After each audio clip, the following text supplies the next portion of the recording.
You're listening to Interchain FM, a podcast about all things blockchain interoperability, DeFi, and NFTs. We're here with a Layer 1 project called SEI. Thank you for having me on. What do you do for the project?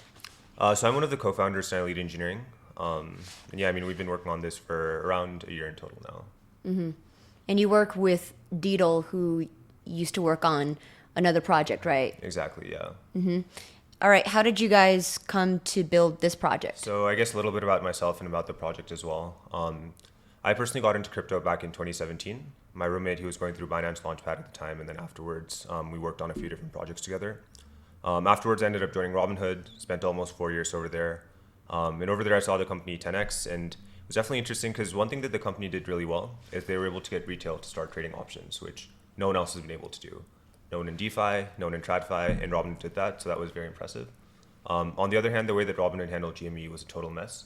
And lack of transparency, whenever there's lack of transparency, that just results in things blowing up, which we saw most recently with 3AC as well. So because of that, last year, my co-founder Jeff and I, we decided to start working on a derivatives exchange on-chain, basically something like Robinhood doing it on-chain. So that was what we originally started working on, and then we started looking into every layer 1, every layer 2, and all the other infrastructure out there. And we ultimately came to the conclusion that none of the infrastructure out there right now really works to support exchanges. First of all, there's a lot of congestion issues, which is tolerable for NFT collections, but catastrophic for DEX.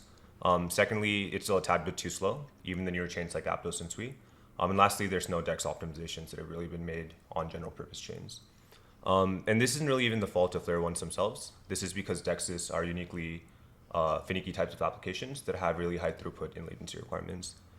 So because of that, we started working on SEI, which is a layer 1 that's optimized for trading, helping give exchanges an unfair advantage. The other thing about Robinhood, Citadel was basically using it for data and processing it so that they could trade ahead of retail traders that are using Robinhood. So there's a system of PFOF that is Robinhood's main revenue model. So Robinhood would be routing trades through Citadel and other market makers, and they would be giving Robinhood money in exchange for that. Mm-hmm. It's supposed to lead to the best price for the user. There's this concept of NBO, which is National Best Bid and Offer, I believe that's what it stands for.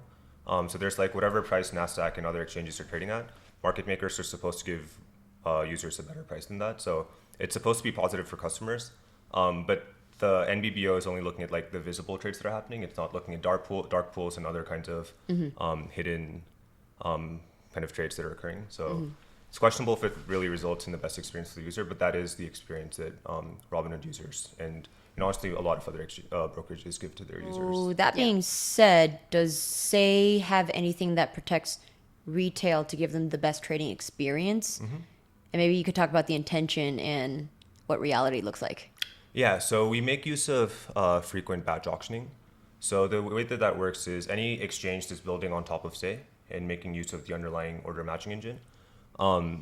The way that trades are going to get processed is that we're going to aggregate every single market order together at the end of a block and then execute them all at the same uniform clearing price. So what that means is that within the scope of a block, the ordering isn't going to matter for any order book related transactions. So as an example, let's say that the order book has 2 orders on it, one for $10, the second one for $11.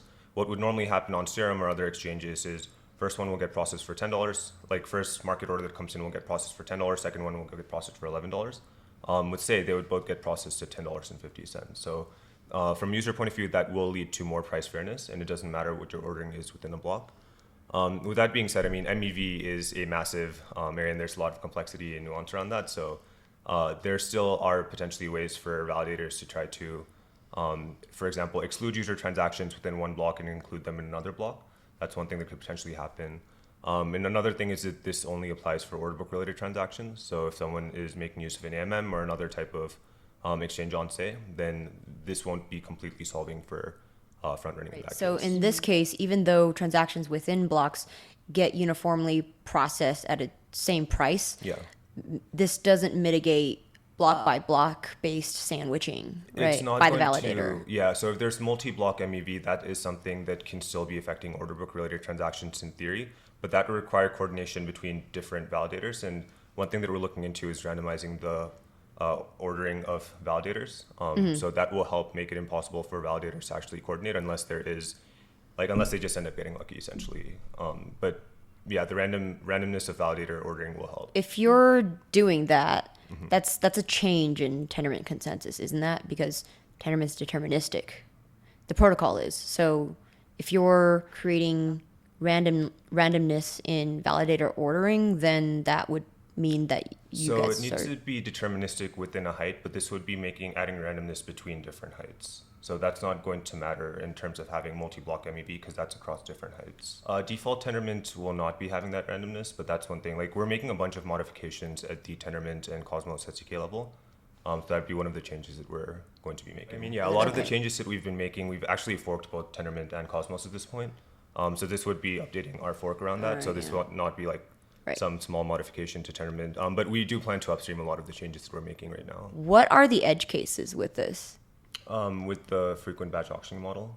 Yeah. So I think the biggest edge case over here is that SEI is an L1 chain that's meant for all types of exchanges, not just order books. And we've added in this order matching engine for order book style exchanges, but any other activity that happens that is going to be not going through this order matching engine. So it's not going to benefit from frequent batch auctioning. So around that, like if you have an AMM built on top of SEI, it's going to be difficult to completely prevent front running in that case. So what we do plan to do is we do plan to have something like flashbots where if there's going to be, like, we would appreciate if validators didn't engage in this, but it's completely impossible to rent what validators are doing because they can run their own custom binaries. So because of that, we're going to be at least having a way for the protocol to be benefiting in addition to the people that are searching and identifying these transactions. We just talked to the Skip protocol guys, and they sort of lightly touched on SEI. Is there work between the two of you to prevent MEV on SEI? Yeah, so we're actively chatting with Skip right now. Really smart team. And yeah, I mean, we'll have some more updates around what the actual implementation looks like, but we're chatting with them around ways that we can work on MEV on SEI together. In SEI's case, it's definitely interesting because we have really fast block times. Right now, in our internal testnet, we saw around 300 millisecond block times. On our devnet right now, we're getting around 600 millisecond block times. And the Skip model requires that there be a off-chain process that is running that is collecting all these transactions and then has an auction on these transactions and then runs a simulation on it. So because of that, it results in a scenario where you don't have that much time to actually have an auction and then run the simulation of the transactions to make sure they all go through. And if you have like a 6-second block, it's much easier to do that. If you have a 600 millisecond block, and then you also need to submit that bundle of transactions to make sure it's part of the actual block that is proposed, it gives you not that much time to be running through that auction. So we're working through the mechanics of what that would look like with them, but it should be possible. From what I understand, SEI is a layer one whose particular application of blockchain tech is to address the decentralized exchange use case. Exactly. So we noticed that exchanges right now, they're not really benefiting from general purpose chains. And exchanges are one of the biggest use cases of crypto, right? Like they're one of the few things in crypto that have true product market fit, whether it's AMMs or exchanges or like even NFT marketplaces. So we think that that's something that really needs to be, there needs to be more specialized infrastructure to help these exchanges scale. So if you're an exchange that's looking into the Cosmos ecosystem, you know, why would it pick SEI instead of, I don't know, Juno or Secret Network? Yeah. So there's three things that SEI does from a technical side that is very interesting to exchanges. The first one is the native order matching engine. So in the case of Juno or Secret Network, there's nothing built into the chain to help with an order book style exchange, right? In the case of SEI, we have the order matching engine that's built into the chain itself. So one of the things that helps with is frequent batch auctioning. Besides that, it also leads to a better market maker experience because you can actually bundle multiple orders into one transaction. So if you're a market maker, you want to update, let's say 30 different markets, you can submit one transaction on SEI, and then the chain will know how to process that. Whereas in other cases, you would need to submit 30 separate transactions. So the native order matching engine is definitely a pretty significant improvement in terms of helping exchanges scale. The second thing that we're doing is around twin turbo consensus. So we've changed the way that consensus works in terms of block propagation and block processing. And through that, we've helped improve latency and throughput. And the last thing that we've done is we're the only Cosmos chain to make use of parallelization. So through that as well, we've been able to get better performance. And at this point, we're seeing around 22,000 orders per second that we're processing with around 450 millisecond block times in our internal testnet. I mean, a lot of it is honestly just bound by network latency. In Tendermint, there needs to be a pre-vote that happens where everyone needs to get 2/3 consensus, then a pre-commit that needs to happen where everyone gets 2/3 consensus. So there ends up being a lower bound for what you can get with having these multiple rounds of voting because there's just like network latency tied to that. Parallelization, let's talk about that. That's something that people are starting to talk about only as of a few months ago. So why is that now a thing? I think that in Web 2, parallelization has been one of the main mechanisms used to improve performance for a long time. The only problem is that it's difficult to implement that in a deterministic way in Web 3. In Web 3, you have all these different validators, and if you're running things in parallel, it's difficult to ensure that you get the same output, which is okay in some cases in Web 2, and that's what ends up being used because there's only one machine that needs to be running things. In Web 3, you need to have all the machines getting a deterministic output that is the same. So the first chain that became really big that is making use of parallelization was Solana. And then I think it became a lot more popular recently because Aptos and Twee are both doing it as well. So it's a pretty common way to improve performance in Web 2. So a lot of those same ideas are carrying over here. So in our case, we ended up noticing that the end block processing was CPU bound. So what I mean by that is the order matching engine happens in the end of the block. So there's the begin block, there's Deliver TX where you sequentially go through every single transaction. And then there's an end block, which is where we had the order matching engine logic running. And we noticed that that was CPU bound, which means that we're just crunching a lot of numbers, and that's what was taking a lot of time for the entire, for the order to get matched and filled. So the most normal approach for solving that in Web 2 is to make use of parallelization, which is exactly why we decided to do that as well. And we were able to figure out how to deterministically make it work. So that's how we're able to get better performance in the case of SEI. What does that even mean, parallelization? Yeah. So normally, if you look at Ethereum, for example, transactions are executed sequentially. So that means one transaction comes in, it gets processed, then another one comes in, it gets processed, right? With parallelization, you can process multiple things at the same time. So for example, transaction A and transaction B might be running at the same time, and that helps save the amount of time it takes to process them overall. And in our case, we're doing that at the order level, so we're able to process orders across multiple markets at the same time. In Bitcoin, transactions are processed sequentially because you want to prevent double spending. So if you're parallelizing transactions, and let's say Bob, or you're Bob and I'm Alice, Bob sends a transaction to Alice and then sends the same transaction, sending those tokens back to Bob. And if it's parallelized, then Bob has effectively double spent Alice. Exactly. So the core issue comes up with when multiple processes, multiple transactions are trying to update the shared state. So that's what you need to watch out for. So you want to make sure that if you're parallelizing something, it's not going to be modifying shared state. So that's why the way that we're doing it is independent markets are going to be processed in parallel. So for example, if you have a Atom perp market and then you have a, let's say, Bitcoin spot market, then in that case, these are not dependent markets at all. They're not touching the shared state. So we can process them safely in parallel. But let's say that there's two orders that are coming in for the Bitcoin spot market. Then in that case, you can't be processing them in parallel. So what you need to do in that case is to process them sequentially. So we ask when a new market is being created through governance and we're requiring dependencies to be established, and these dependencies can also be updated through governance. And through that, we're able to create basically a DAG of the dependencies between the different markets, and then we can process them in parallel. I mean, how does the protocol know when a transaction is a double spend versus a legitimate one in a singular market? Yeah, so I mean, there's two different approaches to how to prevent people from trying to parallelize access to shared state.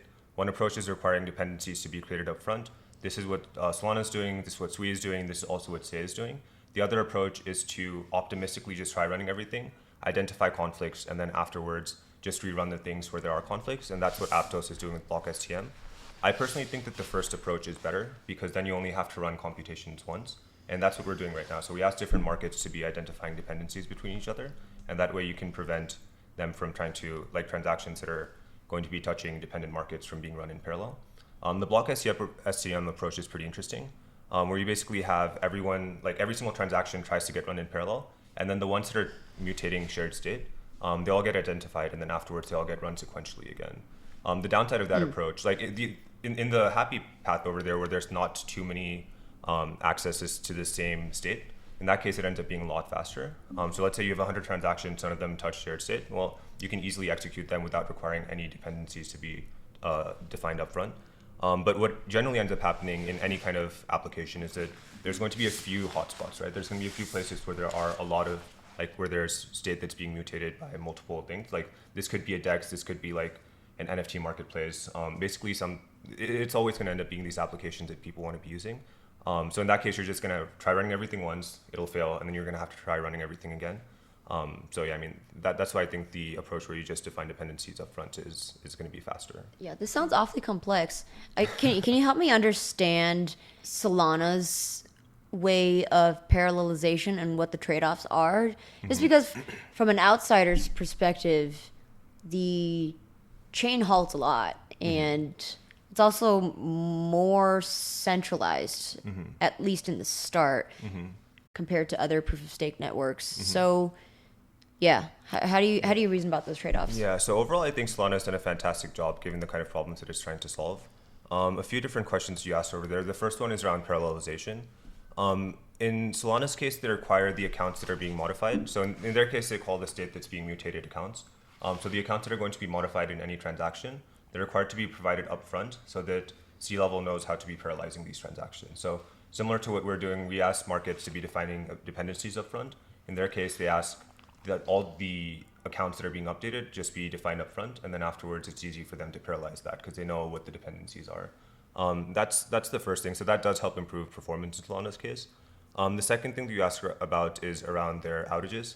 I think that's because they're using an approach that doesn't have instant finality. So they end up having more forks and reorgs that end up happening. And that's why I'm more of a fan of using a Tendermint style approach, where you do have to go through multiple rounds of voting and you do need to wait for 2/3 consensus. And it doesn't scale as well compared to other consensus algorithms. Like if you increase the number of validators with Tendermint, it scales with n squared, which is not the ideal scenario. But it does lead to instant finality, and it does help prevent these issues, like these synchronization issues that Solana is running into. And the last point around centralization, I personally feel that there's not that big of a difference between, let's say, a validator set of 50 and a validator set of 5,000. It does matter in terms of optics, but in terms of actual decentralization of stake and like decentralization of voting power, it generally ends up being concentrated in like a few people's hands anyway. I tend to agree with that, and that's more relevant for the ETH POS case. Yeah. But in Solana, it's more egregious than that. I mean, isn't stake concentrated in just like 5, like under 10? I mean, even in Ethereum's case, there's like Coinbase and Lido that have like 40%. Yeah, right. And that's extremely egregious. Yeah, so I mean, the ideal scenario would be if everything was truly decentralized, but at least like every single, like the Nakamoto coefficient, if it was as high as possible, that would be great. But I mean, what's in a practical standpoint, what generally ends up happening is that it does end up being concentrated in the hands of like 20, 30, 40 validators anyway. But in the Solana case, it's because they optimize for parallelization, but extremely high hardware requirements. Yeah, so I think that's that barrier. Yeah, so I think that there's like two different issues over here. One is around the actual number of validators and the centralization of stake. The other one is around the complexity of running a light client, right? So in the case of Solana, their hardware requirements are super high. And I think that's the thing that is like worse from a decentralization perspective. Like you need to have a bunch of GPUs to be running any kind of Solana node, which helps with their proof of stake consensus. I guess technically not, whatever, their proof of stake mechanism. So that's the part that is, I think, negative about Solana. Like normal people can't be running full nodes. They can't be running validators either. So, and even running a light client is very... Which means they can't verify their transactions on their own without some sort of centralized gatekeeper. Exactly. They're an Infura equivalent for them. Yeah. So in Say's case, we're very thoughtful about, like, we're definitely thinking about this. We don't need GPUs for any of our validators. Our validators basically just need to be machines that have multiple cores. We actually looked into the cost of running a validator on AWS right now. It's less than $10,000. So from a normal kind of institutional perspective, it's very reasonable to be running something like a validator on Say. From a normal user perspective, like, yeah, $10,000 is definitely too much, but we're working to enable light clients as well. And there's nothing fundamentally preventing that with Say. In order for this parallelization to happen, is that a network-wide protocol, or is it a validator client-side thing? The parallelization that is happening, like the market-based parallelization with Say. That's something that'll be happening. That's part of the binary itself that we have protocols run. So that'll be happening at each validator will be running that when processing transactions. So that'll be running on each validator. Our block production mechanism is, so for parallelization, we're basically creating a DAG of dependencies, but the block production itself is going to be following normal consensus logic. Consensus. Yeah, Tendermint consensus logic. So block proposer will look at their mempool, they'll create transactions from that. The parts that we've tweaked, the first part is around block propagation. So rather than basically sending a full block and having that be the only thing that we send as part of block proposals, we're modifying the block proposal itself to include all the transaction hashes, so that when a validator receives a block proposal, they don't need to wait for block parts to be sent over the network. They can just construct the entire block locally. We've changed the block propagation layer, and then we've also started doing optimistic block processing. So rather than waiting until after pre-commit to start processing a block, we've started processing it when the block is received for the first block at any given height. And that updates a candidate state. If that block ends up being good, that candidate state ends up being committed. And if that block is bad, then that candidate state is discarded. So the way that Tendermint normally works is, let's say I'm a block proposer and you're someone who's validating the block, so you're going to be voting on it. So I will create a block, and then I'll send you a block proposal. That block proposal will have a hash inside of it of the entire block. And then let's say that there's the block gets broken up into two parts. So then I'll send you block part A, and then I'll also send you block part B.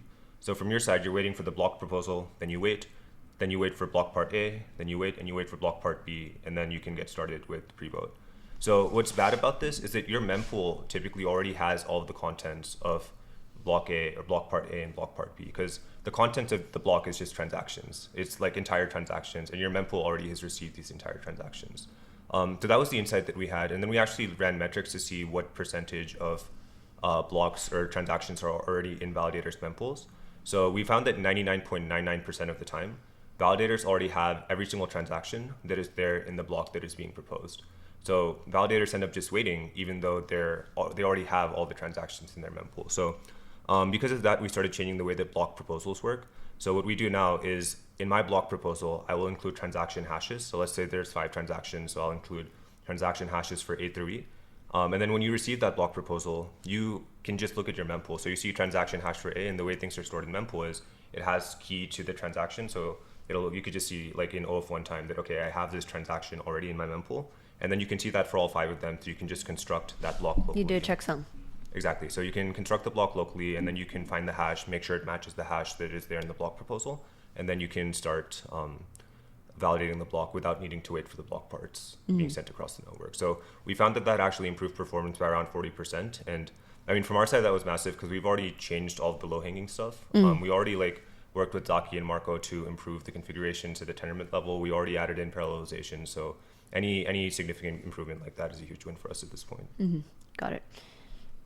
Seems easy enough. You should talk to the Crescent folks, because they were complaining about the optimization of exactly what you were talking about. Yeah, I mean, just after chatting with a bunch of folks from the Cosmos, Tendermint communities, it's become clear that there are a lot of things that can be improved about the way that Cosmos and Tendermint work. For a lot of teams, it's not really top of mind because they're not running into the throughput requirements where it would really start to matter. But that's one of the things that we're focusing a lot on from the start, just making sure the infrastructure can handle pretty high scale from the get-go, and then afterwards supporting even higher throughput and lower latency. So going back to the DAG part, let's talk about that. What we're doing right now is around the parallelization piece for making use of the DAG. So that's just requiring dependencies to be established. Which is the cart and which is the horse? Do you need a DAG in order to parallelize, or because you're parallelizing, you need a DAG? We are making use, we need a DAG in order to parallelize so that we know what the dependencies between different smart contracts are. Okay. And I think, so DAGs in general are becoming more interesting in crypto because of Narwhal, which is at the mempool level. That's one thing that we're looking into as well. The way that Narwhal would work is that rather than What is Narwhal? Narwhal is a different way to, I guess, create your, have transactions get propagated as part of your mempool. So then you can have different consensus layers building on top of your mempool. So yeah, the way that Narwhal would work in our case would be all the validators, they would receive transactions from normal users. So let's say both of us are validators. What normally happens with Tendermint is that I receive a transaction, I'll send it over to everyone else in the network, and that ends up running into throughput, into an upper bound in terms of the amount of throughput that we can get through the network. But instead of doing that, if I'm just able to hold on to all the transactions, have a transaction batch, and then I propose that transaction batch to other people, they vote on it, and then they say that they've received it, then we can have the mempool contain a bunch of these transaction batches rather than having individual transactions. And this allows a greater amount of throughput to get through. Okay, that's Narwhal? Yeah. And then afterwards, you can use different consensus mechanisms on top of it. So Tusk would be one that's commonly used with it. Bullshark is another one that was proposed in a paper. I think that's the one that SEI is going to be using moving forward now. And then there's also... Sorry, you're saying different chains could be using different consensus mechanisms. Yes. With Narwhal. Yes. So Narwhal can be one building block, and then you can make use of either. You could even make use of Tendermint on top of Narwhal. So that's one thing that folks in the Cosmos community are looking into as well. Right now. And Narwhal, simply put, is the process of batching transactions instead of the default. It'd be how you construct. It'd be how you construct the transactions or the contents of the mempool. Is this specific optimization for proof of stake networks, or does it also optimize Bitcoin, for example? That's something that I have not thought about. So actually, this could be used with the proof of work network as well. The mempool layer is one piece of it, and then the actual mechanism through which you get consensus is another piece. So yes, this could be used with the proof of work network as well. It's interesting now that we're in this generation of blockchain evolution, and now people are thinking about improvements on the mempool. It's just none of this has happened on Bitcoin. Yeah, I mean, I think in the case of Bitcoin and Ethereum as well, there ends up being, first of all, it's just very decentralized, so it's hard to get anything done. But the second piece is they try to have consumer grade hardware running all of this. So if you have, like in Ethereum's case, for example, like one of the reasons that I fundamentally don't think that L2s can scale on Ethereum is because there's a maximum amount of gas that can be consumed in any block as part of Ethereum, right? And the reason they don't want to increase that is because that would change the amount of, basically it would prevent normal users from running a full node on Ethereum or on Bitcoin. So that makes, or running a light node. So that makes it, I think just from a theoretical standpoint, that is why the community is kind of against making major changes like that. They basically want to minimize the hardware requirements to be running an Ethereum node, whereas in the case of using a lot more complex things, it ends up requiring greater hardware requirements. Even though SEI would require the greater hardware requirements, it's still accessible for everyday validators? Yeah, I mean, for everyday validators, it's extremely easy to run a validator on SEI.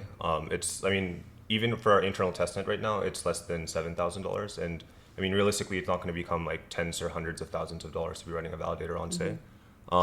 But that's still more expensive than your garden variety Tendermint chain that like any validator runs. Yeah, so it'll be more expensive, slightly more expensive than other chains. But it's not going to be like a fundamentally different type of machine that you need to be running this. We just want to be using a machine that has slightly higher RAM. It has more cores that are being used in the CPU. But besides that, it's not going to be like fundamentally changing what kind of machine needs to be run by having like GPU requirements or something like that. Back to the DAG. We still haven't covered how the DAG works.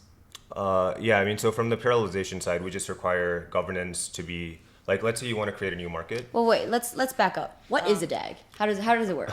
Yeah, so a DAG is a directed acyclic graph. The way that it works is it's just a type of graph where you can't have two nodes, where you can't have a cycle in the graph. So I guess if you have, let's say, nodes A, B, and C, a DAG would be like A pointing to B and then A pointing to C. So a linked list would be one node pointing to another node, so it would just be a line or a list of nodes. With a DAG, you can have one node that points to multiple nodes. That just says that this node is a dependency on these two nodes. So you can't do anything for these two nodes until this one node is done. So how this matters for parallelization is, let's say you have these shared resources, this shared state. You can say that this shared state is going to be a dependency for, let's say that one specific market is a dependency for two other markets. So you can't run market A, or you can't run markets B and C until market A is done being run. So it's just a way to define dependencies in a way without having any cycles in the graph. How does it work on SEI? Are there any housekeeping items that you would like covered or announcements that you want to make? Sweet. So the first thing that's really interesting that's happening on SEI right now is Nitro. So Nitro is an optimistic rollup running the Solana C-level VM on top of SEI. So the way that optimistic rollups would work in Ethereum's case is there will be some off-chain process that's running, and then transactions will get submitted to that off-chain process, and then afterwards, in an optimistic rollup's case, call data will get written to the main chain along with an update of the state, and then afterwards, people could just verify that that call data and that state hash, they are valid. we're going to be doing something very similar in Say's case. So there's Nitro that is building on Say, or Nitro is an off-chain process that is running. That'll be running Solana C-level virtual machine. So any kind of Solana smart contracts can get forked over onto Nitro, and then people can write any Solana Rust code and deploy Solana smart contracts over there as well. And then there's two things that'll need to happen. The first part is that there will need to be data that gets written to Say. So there will be two things that are written. One is the call data, which is the actual transactions that happened in Nitro. So every single transaction that happens will be compressed and then written onto the core chain. The second thing that'll need to be written is the state hash. So the off-chain process is the one that's responsible for keeping track of the state. And then afterwards, it'll just compute a hash of that state, and then it'll write that to the core chain. That's the first thing. That part's honestly pretty similar to every other optimistic rollup. And the second part is a fraud-proof process. So with optimistic rollups, you're optimistically assuming that the off-chain process is not being malicious. And then you're going to have different verifiers that are just checking to make sure that the state hash that is submitted matches the call data, so the actual transactions that have been submitted. So all that data is available on-chain, so Say is being used for data availability in that case, and then there'll be verifiers that are also running off-chain. They'll take the state hash, they'll take all the call data, and then they'll just compute whatever the new state is to make sure that there's no inconsistencies over there. The reason that we're very excited about this is because we don't think that Say in the long term should be tied to one execution environment or one programming language. If you look at Web 2, like no one really knows what programming language like Amazon or Google or any other big tech companies coded in, and it honestly doesn't really matter. But right now in Web 3, there's a very strong kind of tie to if you're building any product, like the coding language that is being used, or the execution environment that's being used, ends up being a very strong association with that product. And we think that doesn't really make sense. We think that in the longer term, Web 3 is going to be much more of a product-driven space, and the actual underlying technology that's being used for it shouldn't really matter as much. So that's why we're really excited about Solana C-level VM, because outside of Ethereum, Solana is arguably the biggest community of developers out there right now. And right now, there's nowhere else for them to go besides Solana. Whereas in Ethereum's case, there's, I would say, like a dozen or 2 dozen other EVM-compatible chains and rollups. So we're very excited about giving Solana developers a home in the Cosmos and helping them get connected to other Cosmos chains. Yeah, so in the future, we definitely see that there will be, like, especially if Nitro ends up being successful, we think that Say will be a natural next place for other rollups to be built as well. The fundamental conclusion that we're coming to is basically everything needs a way, like everything that happens in crypto ends up having some kind of assets that get created, and then these assets need a place to get traded. So even if it's like NFTs or games, like there ends up being these assets. In the case of games, it might be these in-game NFTs. In the game of NFTs, after the mint process is done, people have these like profile picture tokens, and then there needs to be a place for them to get traded. So the best place for them to get traded is on a trading specialized chain. So we think that there's going to be a lot of ways for the projects building on these rollups to work with the underlying state chain as well. In a world where there's Osmosis and myriad other DEXs in Cosmos, is Say growing the pie, or are we in a zero-sum world? Oh, Say is absolutely growing the pie. I mean, Cosmos is such a small ecosystem right now. It doesn't make sense to say that it's going to be a zero-sum game in the long term. And I mean, first of all, Say is not even directly competing with Osmosis. It'd be the projects building on Say, the DEXs building on Say that are more, I think, competitive with Osmosis. But what we are doing is we're helping draw in a lot of new developers into the Cosmos ecosystem. One example of this would be with Nitro, right? Nitro is bringing in Solana developers, which hasn't really happened before in the history of Cosmos. And even like the folks that have participated in our fundraising, there's a lot of market makers that are going to be coming to Cosmos for the first time and providing liquidity in the Cosmos ecosystem for the first time. So I think that definitely in the long term, Cosmos, like I don't think any of the Cosmos projects are long term going to be zero sum with each other. Like everyone is helping grow the pie, but I think Say directly through the market makers and through the projects building on top is helping expand the ecosystem. At the moment of the recording, Say has a little bit over 50 teams that are building on top of Say. And all of these teams are teams that have generally come over from places like Solana, Terra, Near, and Polkadot. And basically all of these teams are already established teams in the sense that they've raised venture capital funding in the past, and they don't really have to think about grants or like how they're going to be raising money in the near term. But we've also chatted with a bunch of folks that are interested in building, but don't really have the resources to get started. For example, a lot of my friends in Robinhood, they're interested in getting involved in Web3, but a grant or some kind of commitment to fundraising in the future would be very helpful for them. Well, that's very exciting. Thank you. This was definitely the most technical interview that I've done so far. Thank you for bearing with me. This is great. Thank you all for listening, and hope you got the alpha.